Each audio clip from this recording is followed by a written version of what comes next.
Se me fue el segundo 30. ¿Cómo están? Muy buenas tardes.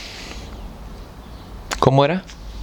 Muy buenos días, muy buenas tardes o muy buenas noches tengan todos ustedes, queridos amigas y queridas amigos y todos los que están en medio. Bienvenidos una vez más a este su programa favorito, El Círculo de Lectura. Y bueno, estamos aquí para continuar con esta extraordinaria pieza de la literatura de mi amigo Gabriel García Márquez. Esto, señoras y señores, sí fue una historia verídica, sí pasó, sí sucedió. No es nada más una marihuanada de algún escritor, sino es algo que realmente pasó, sucedió. Y primero se publicó en un periódico, o en varios, bueno, en uno. Y después se compiló en forma de libro. Así que sin más por el momento, te doy las gracias por venir. Salud. ¡Pim! A este proyecto de resistencia cultural. Relato de un náufrago, Gabriel García Márquez. Capítulo 6.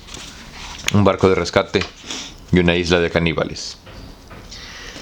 Al principio llevaba la cuenta de los días por la recapitulación de los acontecimientos. El primer día, 28 de febrero, fue el accidente. El segundo, el de los aviones. El tercero fue el más desesperante de todos. No ocurrió nada en particular. La balsa avanzó impulsada por la brisa y yo no tenía fuerzas para remar.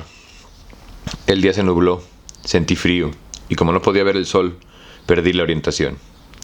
Esa mañana no hubiera podido saber por dónde venían los aviones. Una balsa no tiene popa ni proa. Es cuadrada y a veces navega de lado. Gira sobre sí misma imperceptiblemente. Como no hay puntos de referencia, no se sabe si avanza o retrocede. El mar es igual por todos lados. A veces me acostaba en la parte posterior de la borda en relación con el sentido en el que avanzaba la balsa. Me cubrí el rostro con la camisa. Cuando me incorporaba, la balsa había avanzado hacia donde yo me encontraba acostado. Entonces, yo no sabía si la balsa había cambiado de dirección, ni se había girado sobre sí misma. Algo semejante me ocurrió con el tiempo después del tercer día. A mediodía, decidí hacer dos cosas. Primero clavé un remo en uno de los extremos de la balsa, para saber si avanzaba siempre en un mismo sentido. Segundo, hice con las llaves en la borda una raya para cada día que pasaba y marqué la fecha. Tracé la primera raya y puse un número, 28. Tracé la segunda raya y puse otro número, 29. Al tercer día, junto a la tercera raya, puse el número 30. Fue otra confusión. Yo creí que estábamos en el día 30 y en realidad era el 2 de marzo. Solo lo advertí al cuarto día cuando dudé si el mes que acababa de concluir tenía 30 o 31 días. Solo entonces recordé que era febrero, y aunque ahora parezca una tontería, aquel error me confundió el sentido del tiempo. Al cuarto día ya no estaba muy seguro de mis cuentas en relación de los días que llevaba. Con los días que llevaba en estar en la balsa. Eran 3, eran 4, eran 5. De acuerdo con las rayas, fuera febrero o marzo, llevaba 3 días. Pero no estaba muy seguro, por lo mismo que no estaba seguro de si la balsa avanzaba o retrocedía. Preferí dejar las cosas como estaban, para evitar nuevas confusiones, y perdí, definitivamente, las esperanzas de que me rescataran. Aún no había comido ni bebido.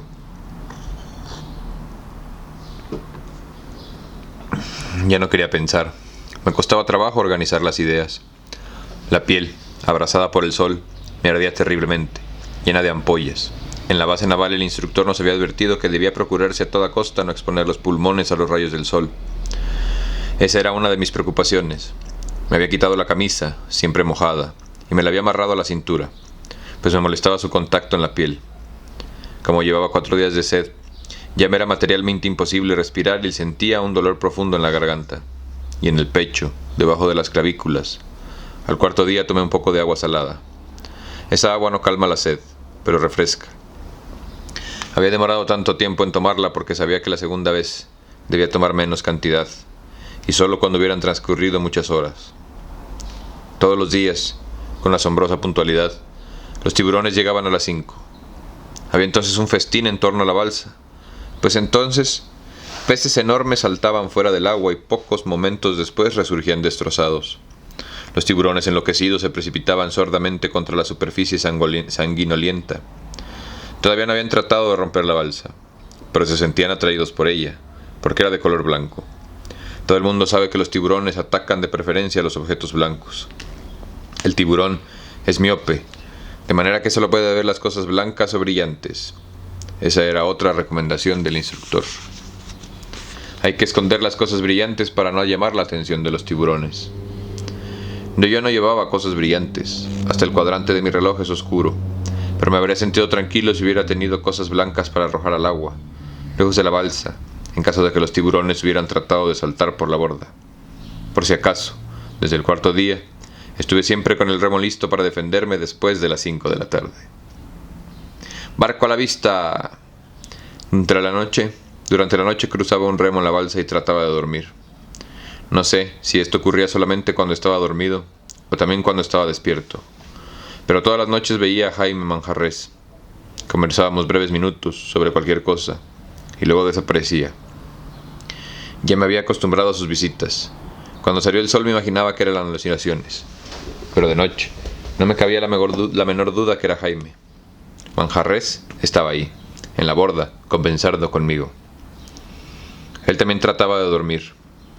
En la madrugada del 5.º día, cabeceaba en silencio, recostado en el otro remo. De pronto, se puso a escrutar el mar. Me dijo: «¡Mira!». Yo levanté la vista. Como a 30 kilómetros de la balsa, avanzando en el mismo sentido de la brisa, vi las intermitentes pero inconfundibles luces de un barco. Hacía horas que no me sentía con fuerzas para remar, pero al ver las luces me incorporé a la balsa. Sujeté fuertemente los remos y traté de dirigirme hacia el barco. Lo veía avanzar lentamente, y por un instante no solo vi las luces del mástil, sino la sombra del mismo, avanzando contra los primeros resplandores del amanecer. La brisa me ofreció una fuerte resistencia a pesar de que remé con desesperación, con una fuerza que no me pertenecía, después de más de 4 días sin comer ni dormir. Creo que no logré desviar la balsa ni un metro de la dirección que le imprimía la brisa. Las luces eran cada vez más lejanas. Empecé a sudar. Empecé a sentirme agotado. A los 20 minutos, las luces habían desaparecido por completo. Las estrellas empezaron a apagarse y el cielo se tiñó de un gris intenso. Desolado, en medio del mar, solté los remos. Me puse de pie azotado por el helado viento de la madrugada, y durante breves minutos estuve gritando como un loco.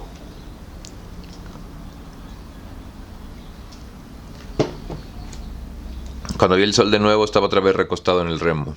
Me sentía completamente extenuado. Ahora no esperaba la salvación por ningún lado y sentía deseos de morir. Sin embargo, algo extraño me ocurría cuando sentía deseos de morir. Inmediatamente empezaba a pensar en un peligro. Ese pensamiento me infundía renovadas fuerzas para resistir. En la mañana de mi 5.º día, estuve dispuesto a desviar la dirección de la balsa, por cualquier medio. Se me ocurrió que si continuaba en dirección de la brisa llegaría a una isla habitada por caníbales. En Móvile, a una revista cuyo nombre he olvidado, leí el relato de un náufrago que fue devorado por los antropófagos. Pero no era ese relato en el que pensaba. Pensaba en El marinero renegado, un libro que leí en Bogotá hace 2 años. Esa es la historia de un marinero que durante la guerra, después de que su barco chocó contra una mina, logró nadar hasta una isla cercana. Ahí permanece 24 horas, alimentándose de frutas silvestres, hasta cuando lo descubren los caníbales. Lo echan en una olla de agua hirviendo y lo cuecen vivo. Comencé a pensar instantáneamente en esta isla.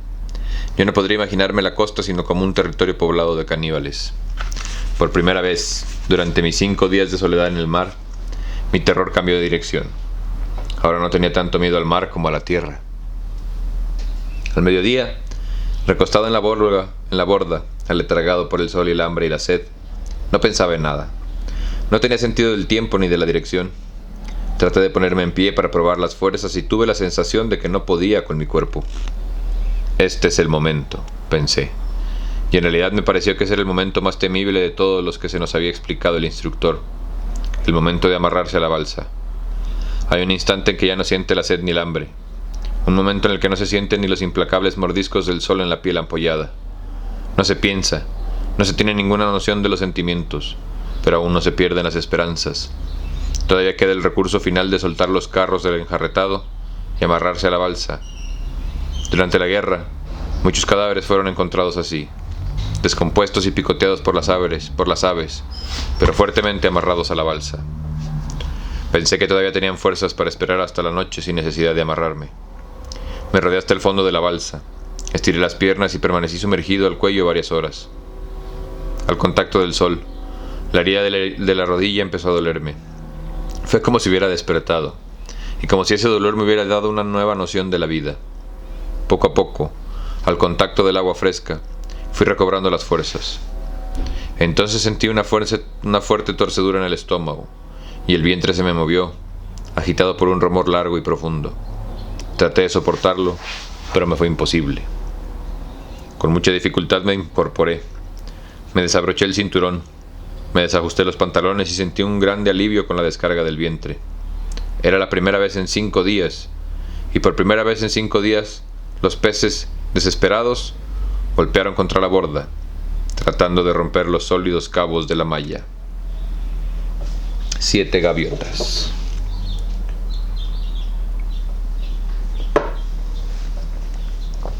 La visión de los peces brillantes y cercanos me revolvió el hambre.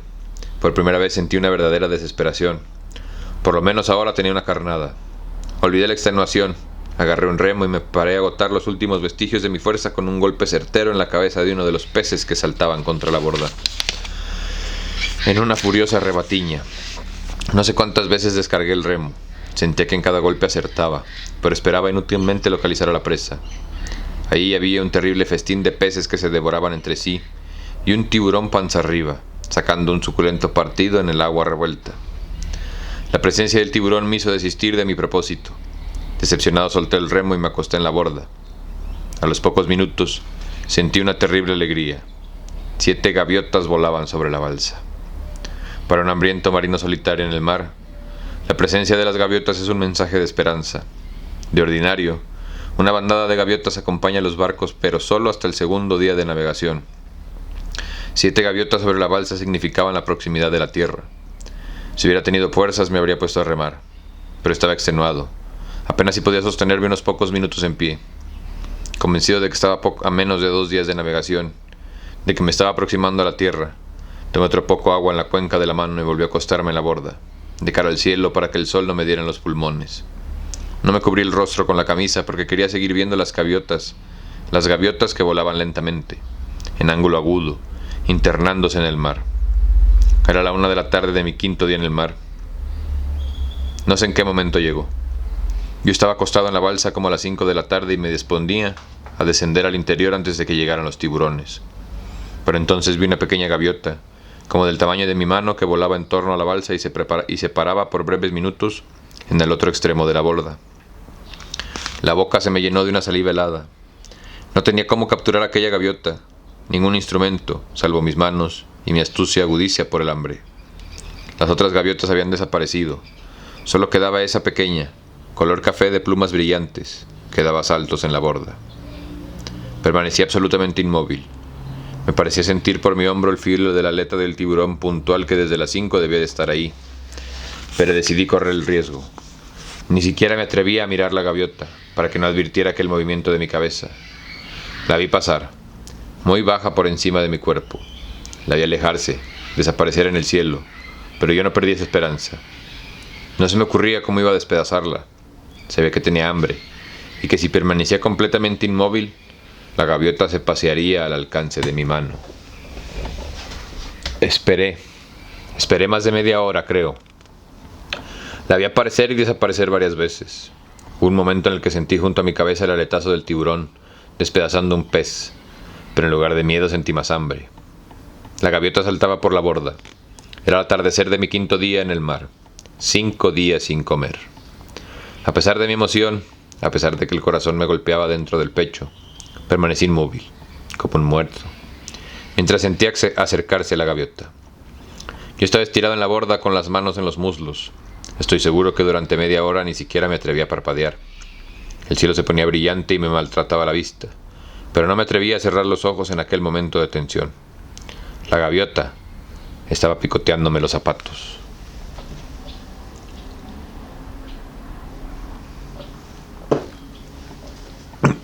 Había transcurrido una larga e intensa media hora, cuando sentí que la gaviota se me paró en la pierna. Suavemente me picoteó el pantalón. Yo seguía absolutamente inmóvil cuando me dio un picotazo seco y fuerte en la rodilla. Estoy a punto de saltar a causa de la herida, pero logré soportar el dolor. Luego se rodó hasta mi muslo, de hecho, a 5 o 6 centímetros de mi mano. Entonces corté la respiración e imperceptiblemente, con una tensión desesperada, empecé a deslizar la mano. Capítulo 7. Los desesperados recursos de un hombre hambriento. Si uno se acuesta en una plaza con la esperanza de capturar una gaviota, puede estarse ahí toda la vida sin lograrlo. Pero a 100 millas de la costa es distinto. Las gaviotas tienen afinado el instinto de conservación en tierra firme, en el mar. Son animales confiados. Yo estaba tan inmóvil que probablemente aquella gaviota pequeña y juguetona que se posó en mi muslo creyó que yo estaba muerto. Muerto. Yo le estaba viendo en mi muslo. Me picoteaba el pantalón, pero no me hacía daño. Seguí deslizando. Bruscamente, en un instante preciso en que la gaviota se dio cuenta del peligro y trató de levantar el vuelo, la agarré por un ala. Salté al interior de la balsa y me dispuse a devorarla. Cuando esperaba que se posara en mi muslo, estaba seguro de que si llegaba a capturarla me la comería viva, sin quitarle la pluma. Estaba hambriento y la misma idea de la sangre del animal me exaltaba la sed. Pero cuando ya la tuve entre las manos, cuando sentí la palpitación de su cuerpo caliente, cuando vi sus redondos y brillantes ojos pardos, tuve un momento de vacilación. Cierta vez estaba yo en cubierta con una carabina tratando de cazar una de las gaviotas que seguía en el barco. El jefe de armas del destructor, un marinero experimentado, me dijo: «No seas infame. La gaviota para el marinero es como ver tierra. No es digno de un marino matar a una gaviota». Yo me acordaba de aquel momento, de las palabras del jefe de armas, cuando estaba en la balsa con la gaviota capturada, dispuesto a darle muerte y despedazarla. A pesar de que llevaba 5 días sin comer, las palabras del jefe de armas resonaban en mis oídos como si las estuviera oyendo. Pero en aquel momento, el hambre era más fuerte que todo. Le agarré fuertemente la cabeza al animal y empecé a torcerle el pescuezo como a una gallina. Era demasiado frágil. A la primera vuelta sentí que se le destrozaron los huesos del cuello. A la segunda vuelta sentí su sangre viva y caliente chorreándome por entre los dedos. Tuve lástima. Aquello parecía un asesinato. La cabeza palpitante, aún, se desprendió del cuerpo y quedó latiendo en mi mano. Un chorro de sangre en la balsa solivantó a los peces. La blanca y brillante panza del tiburón pasó rozando la borda. En ese instante, el tiburón enloqueció por el olor de la sangre. Puede cortar de un mordisco la lámina de acero. Como sus mandíbulas están colocadas debajo del cuerpo, tiene que voltearse para comer. Pero como es miope y voraz, cuando se voltea panza arriba, arrastra todo lo que encuentre a su paso. Tengo la impresión de que en aquel momento el tiburón trató de embestir la balsa. Aterrorizado, le eché la cabeza de la gaviota y vi, a pocos centímetros de la borda, la tremenda rebatiña de aquellos animales enormes que se disputaban una cabeza de gaviota más pequeña que un huevo. Lo primero que traté de hacer fue desplumarla. Era excesivamente liviana y los huesos tan frágiles que podían despedazarse con los dedos. Trataba de arrancarle las plumas, pero estaban adheridas a la piel, delicada y blanca, de tal modo que la carne se desprendía con las plumas ensangrentadas. La sustancia negra y viscosa en los dedos me produjo una sensación de repugnancia. Es decir, que después de 5 días de hambre uno es capaz de comer cualquier cosa, pero por muy hambriento que uno esté, siente asco de un revoltijo de plumas y de sangre caliente con un intenso olor a pescado crudo y a sarna. Al principio traté de desplumarla cuidadosamente con cierto método, pero no contaba con la fragilidad de su piel. Quitándole las plumas empezó a deshacerse entre las manos. La lavé dentro de la balsa. La desprecé de un solo tirón. La presencia de sus rosados intestinos, de sus vísceras azules, me revolvió el estómago. Me llevé a la boca una hilaza de muslo, pero no pude tragarlo. Era simple. Me pareció que estaba masticando una rana. Sin poder disimular la repugnancia, arrojé el pedazo que tenía en la boca y permanecí largo rato inmóvil, con aquel repugnante amasijo de plumas y huesos sangrientos en la mano.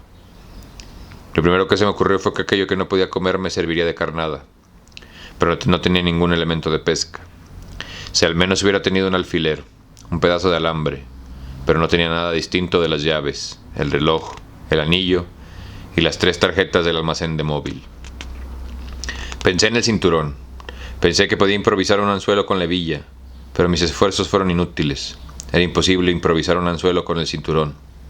Estaba anocheciendo y los peces, enloquecidos por el olor de la sangre, daban saltos en torno a la balsa. Cuando oscureció por completo, arrojé al agua los restos de la gaviota y me acosté a dormir. Mientras preparaba el remo para acostarme, oía la sorda guerra de los animales disputándose los huesos que no me había podido comer. Creo que esa noche hubiera muerto de agotamiento y desesperación. Un viento fuerte se levantó desde las primeras horas. La balsa daba tumbos mientras yo, sin pensar siquiera en la precaución de amarrarme a los cabos, yacía exhausto dentro del agua, apenas con los pies y la cabeza fuera de ella. Pero después de la medianoche hubo un cambio. Salió la luna. Desde el día del accidente fue la primera noche. Bajo la claridad azul, la superficie del mar recobra un aspecto espectral. Esa noche no vino Jaime Manjarrés. Estuve solo, desesperado, abandonado, a mi suerte, en el fondo de la balsa. Sin embargo, cada vez que me derrumbaba el ánimo ocurría algo que me hacía renacer la esperanza. Esa noche fue el reflejo de la luna en las olas. El mar estaba picado y en cada ola me hacía parecer ver la luz de un barco. Hacía 2 noches había perdido la esperanza de que me rescatara un barco. Sin embargo, todo a lo largo de aquella noche transparentada por la luz de la luna, mi 6ª noche en el mar, estuve escrutando el horizonte desesperadamente, casi con tanta intensidad y tanta fe como en la primera. Si ahora me encontrara en las mismas circunstancias, moriría de desesperación. Ahora sé que la ruta por donde navegó la balsa no es ruta de ningún barco. Chale.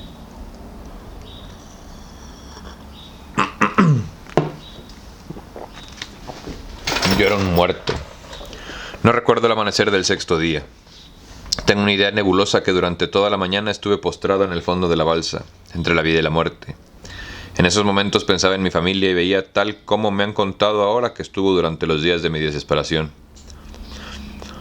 No me tomó por sorpresa la noticia de que me habían hecho honras fúnebres en aquella, mi 6ª mañana de soledad en el mar. Pensé que todo esto estaba ocurriendo. Sabía que a mi familia le habían comunicado la noticia de mi desaparición. Como los aviones no habían vuelto, sabía que habían desistido de la búsqueda y que me habían declarado muerto. Nada de eso era falso, hasta cierto punto. En todo momento traté de defenderme. Siempre encontré un recurso para sobrevivir, un punto de apoyo, por insignificante que fuera, para seguir esperando. Pero al 6º día ya no esperaba nada. Yo era un muerto en la balsa. En la tarde, pensando en que pronto serían las 5 y volverían los tiburones, hice un desesperado esfuerzo por incorporarme para amarrarme a la borda. En Cartagena, hace 2 años, vi en la playa los restos de un hombre destrozado por el tiburón. No quería morir así. No quería ser repartido en pedazos entre un montón de animales insaciables. Iban a ser las 5. Puntuales. Los tiburones estaban ahí rodeando la balsa. Me incorporé trabajosamente para desatar los cabos del enjarretado. La tarde era fresca y el mar tranquilo. Me sentí ligeramente tonificado. Súbitamente, vi otra vez las 7 gaviotas del día anterior y esa visión me infundió renovados deseos de vivir. En ese instante me hubiera podido comer cualquier cosa. Me molestaba el hambre, pero era peor la garganta estrada y el dolor en las mandíbulas, endurecidas por la falta de ejercicio. Necesitaba masticar algo. Traté de arrancar tiras de caucho de mi zapato, pero no tenía con qué cortarlas. Entonces fue cuando me acordé de las tarjetas del almacén en Mobile. Estaban en uno de los bolsillos de mi pantalón, casi completamente deshechas por la humedad. Las despedacé, me las llevé a la boca y empecé a masticar. Aquello fue como un milagro. La garganta se alivió un poco y la boca se me llenó de saliva. Lentamente seguí masticando como si fuera chicle. Al primer mordisco me dolieron las mandíbulas, pero después, a medida que masticaba la tarjeta, que guardé sin saber por qué desde el día que salí de compras con María Adrés, me sentí más fuerte y optimista. Pensaba seguirlas masticando indefinidamente para aliviar el dolor de las mandíbulas, pero me pareció un despilfarro arrojarlas al mar. Sentí bajar hasta el estómago la minúscula pila de cartón molido, y desde ese instante tuve la sensación de que me salvaría, de que no sería destrozado por tiburones. ¿A qué saben los zapatos?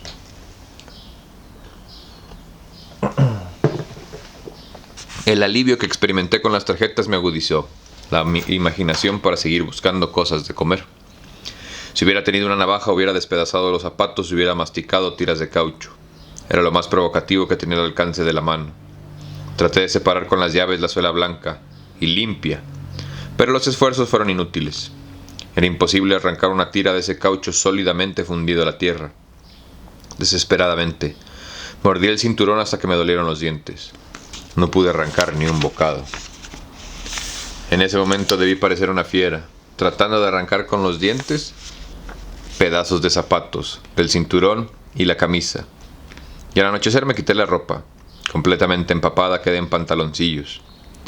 No sé si atribuírselo a las tarjetas, pero casi inmediatamente después estaba durmiendo. En mi 7ª noche. ¿Acaso porque ya estaba acostumbrado a la incomodidad de la balsa? ¿Acaso porque estaba agotado después de 7 noches de vigilia? Dormí profundamente durante largas horas. A veces me despertaba la ola. Daba un salto alarmado, sintiendo que la fuerza del golpe me arrastraba al agua. Pero inmediatamente después recobraba el sueño. Por fin amaneció mi 7º día en el mar. No sé por qué estaba seguro de que no sería el último. El mar estaba tranquilo y nublado cuando el sol salió.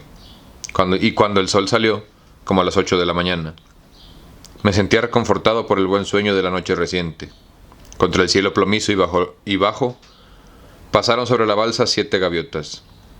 2 días antes había sentido una gran alegría con la presencia de las 7 gaviotas, pero cuando las vi por tercera vez, después de haberlas visto durante 2 días consecutivos, sentí renacer el terror. Son 7 gaviotas perdidas, pensé. Lo pensé con desesperación. Todo marino sabe que a veces una bandada de gaviotas se pierde en el mar y vuela sin dirección durante varios días hasta cuando siguen un barco que les indica la dirección del puerto. Tal vez aquellas gaviotas que había visto durante 3 días eran las mismas todos los días, perdidas en el mar. Eso significaba que cada vez mi balsa se encontraba a mayor distancia de la tierra.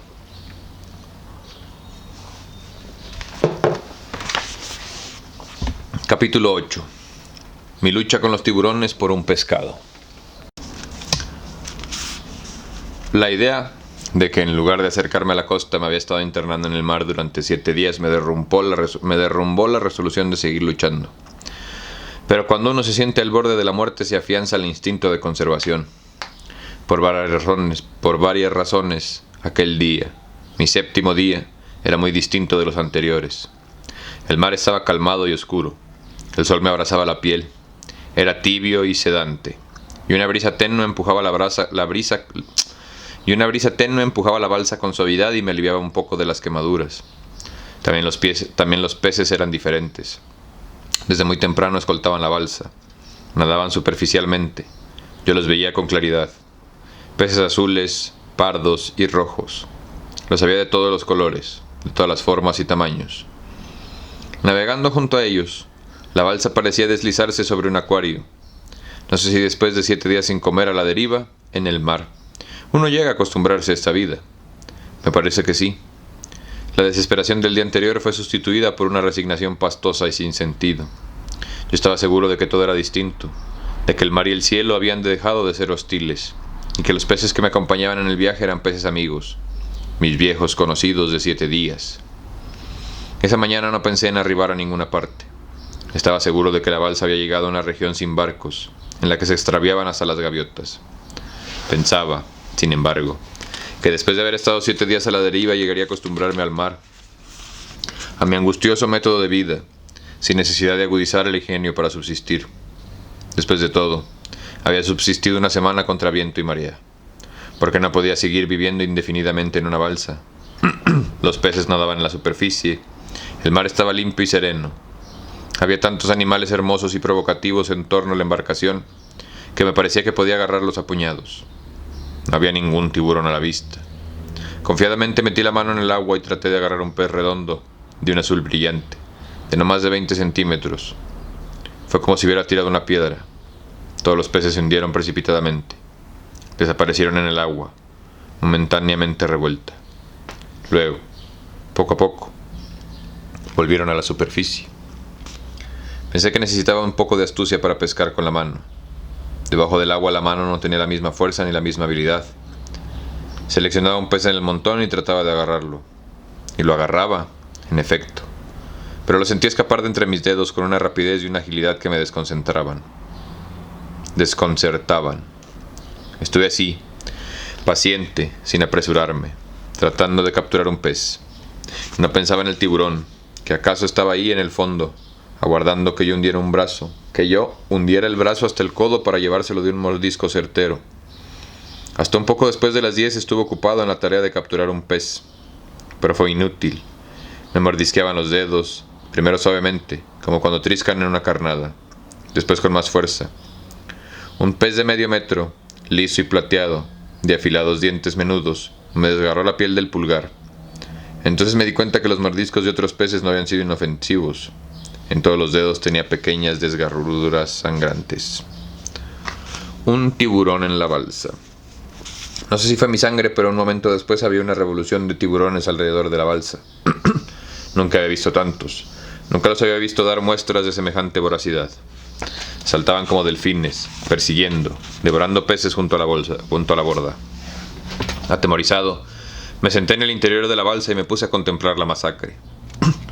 La cosa ocurrió tan violentamente que no me di cuenta en qué momento el tiburón salió fuera del agua, dio un fuerte coletazo, y la balsa, tambaleando, se hundió en la espuma brillante. En medio del resplandor del maretazo que estalló contra la borda alcancé de ver un relámpago metálico. Instintivamente agarré el remo y me dispuse a descargar el golpe de la muerte.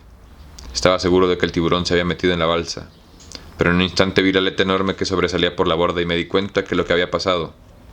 Perseguido por el tiburón, un pez brillante y verde como de medio metro de longitud había saltado dentro de la balsa.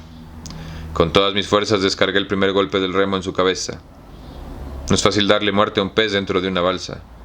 A cada golpe la embarcación tambaleaba, amenazaba con dar una vuelta de campana. El momento era tremendamente peligroso. Necesitaba todas mis fuerzas y de toda mi lucidez. Si descargaba los golpes alocadamente, la balsa podía voltearse. Yo habría caído en un agua revuelta de tiburones hambrientos, pero si no golpeaba con precisión, se me escapaba la presa. Entre la vida y la muerte, o caía entre las fauces de los tiburones, o tenía 4 libras de pescado fresco para saciar mi hambre de 7 días. Puta, qué rico, güey. Me apoyé firmemente en la borda y descargué el segundo golpe. Sentí la madera del remo encruntarse en los huesos de la cabeza del pez. La balsa tambaleó. Los tiburones se sacudieron bajo el piso, pero yo estaba firmemente recostado a la borda. Cuando la embarcación recobró la estabilidad, el pez seguía vivo, en el centro de la balsa. En la agonía, un pez puede saltar más alto y más lejos que nunca. Yo sabía que el tercer golpe tiene que ser certero o perdería la prisa para siempre. De un salto quedé sentado en el piso. Así, tendría mayores probabilidades de agarrarlo. Lo había capturado con los pies, entre las rodillas o con los dientes si hubiera sido necesario. Me aseguré firmemente al piso, tratando de no errar, convencido de que mi vida dependía de aquel golpe. Dejé caer el remo con todas mis fuerzas. El animal quedó inmóvil con el impacto. Un hilo de sangre oscura tiñó el agua de la balsa. Yo mismo sentí el olor de la sangre, pero lo sintieron también los tiburones. Por primera vez en ese instante, con 4 libras de pescado a mi disposición, sentí un incontenible terror. Enloquecidos por el olor de la sangre, los tiburones se lanzaban con todas sus fuerzas contra el piso. La balsa tambaleaba. Yo sabía que de un momento a otro podía dar vuelta de campana. Sería cosa de un segundo, en menos de lo que durara un relámpago. Yo habría sido despedazado por las 3 hileras de dientes de acero que tiene un tiburón en cada mandíbula. Sin embargo, el apremio del hambre era entonces superior a todo. Apreté el pescado entre las piernas y me apliqué tambaleando a la difícil tarea de equilibrar la balsa cada vez que sufría una nueva arremetida de las fieras. Aquello duró varios minutos. Cada vez que la embarcación se estabilizaba, yo echaba por la borda el agua sanguinolienta. Poco a poco la superficie quedó limpia y las fieras se aplacaron, pero debía cuidarme. Una pavorosa alerta de tiburón, la más grande aleta de tiburón o de animal alguno que haya visto en mi vida, sobresalía más de 1 metro por encima de la borda. Nadaba apaciblemente, pero yo sabía que si percibía de nuevo el olor de la sangre, habría dado una sacudida que hubiera volteado la balsa. Con grandes precauciones, me dispuse a despresar a mi pescado.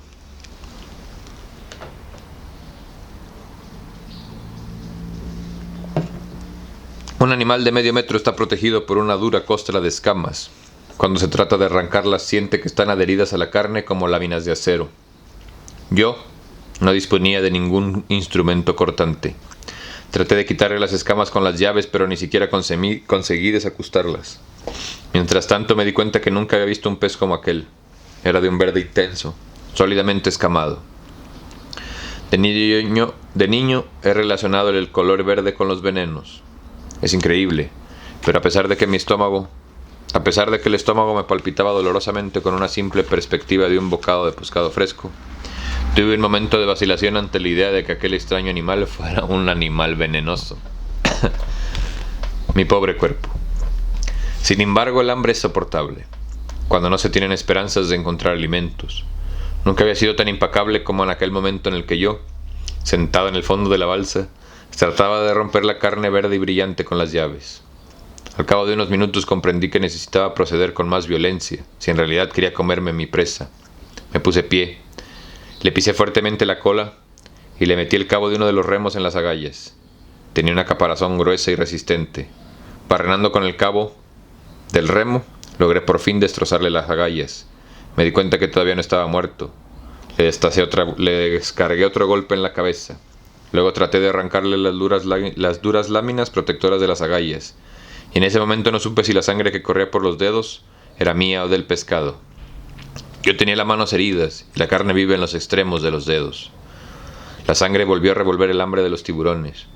Cuesta trabajo creer que en aquel momento, sintiendo en torno de mi furia las bestias hambrientas, sintiendo repugnancia por la carne ensangrentada, estuve a punto de echar el pescado a los tiburones, como lo hice con la gaviota. Me sentí desesperado, impotente ante aquel cuerpo sólido, impenetrable. Lo exploré minuciosamente, buscando sus partes blandas. Al fin encontré un resquicio debajo de las agallas. Con el dedo empecé a sacarle las tripas. Las vísceras de un pez son blandas e inconsistentes. Se dice que si a un tiburón se le da un fuerte tirón en la cola, el estómago y los intestinos salen despedidos por la boca. En Cartagena he visto tiburones colgados de la cola, con una enorme, oscura y viscosa masa de vísceras pendiente de la mandíbula. Sí, eso yo también lo he visto. Por fortuna, las vísceras de mi pescado eran tan blandas como las de los tiburones. En un momento la saqué con el dedo. Era una hembra. Entre las vísceras había un sartal de huevos. Cuando estuvo completamente destripado le di el primer mordisco. No pude penetrar la corteza de escamas. Pero la segunda tentativa, con renovadas fuerzas, mordí desesperadamente hasta cuando me dolieron las mandíbulas. Entonces logré arrancar el primer bocado y empecé a masticar la carne fría y dura. Masticaba con asco. Siempre me ha repugnado el olor a pescado crudo, pero el sabor es todavía más repugnante. Tiene un remoto sabor a chontaduro crudo, pero más desabrido y viscoso. Nadie se ha comido nunca un pescado vivo, pero cuando masticaba el primer alimento que me llegaba a la boca en 7 días, tuve por primera vez en mi vida la repugnante certidumbre de que me estaba comiendo un pescado vivo. El primer pedazo me produjo un alivio inmediato. Di un nuevo mordisco y volví a masticar. Un momento antes había pensado que era capaz de comerme un tiburón entero, pero el segundo bocado me sentí lleno. Mi terrible hambre de 7 días se aplacó en un instante. Volví a sentirme fuerte como el primer día. Ahora sé que el pescado crudo calma la sed. Antes no lo sabía, pero observé que el pescado no solo me había aplacado el hambre, sino también la sed. Estaba satisfecho y optimista. Aún me quedaba alimento para mucho tiempo, puesto que apenas había dado 2 mordiscos en un animal de medio metro. Decidí envolverlo en la camisa y dejarlo en el fondo de la balsa para que se mantuviera fresco, pero antes había que lavarlo. Distraídamente lo agarré por la cola y lo sumergí una vez por fuera de la borda, pero la sangre estaba coagulada entre las escamas. Había que estregarlo. Ingenuamente volví a sumergirlo, y entonces fue cuando sentí la embestida y el violento traveletazo de las mandíbulas del tiburón. Aparté la cola del pescado con todas mis fuerzas. El tirón de la fiera me hizo perder el equilibrio. Me di un golpe contra la borda, pero seguí agarrando mi alimento. Lo defendí como una fiera. No pensé que en esa fracción de segundo, que un nuevo mordisco, el tiburón, podría arrancarme el brazo del hombro. Volví a tirar con todas mis fuerzas, pero ya no había nada en mis manos. El tiburón se había llevado a mi presa. ¡Qué pendejo! Enfurecido, loco de desesperación y de rabia, agarré entonces un remo y descargué un golpe tremendo en la cabeza del tiburón, cuando se volvió a pasar junto a la borda. La fiera dio un salto y se volvió furiosamente, y de un solo mordisco, seco y violento, despedazó y se tragó la mitad del remo. Y después de una ligera práctica con la producción, aquí le vamos a dejar.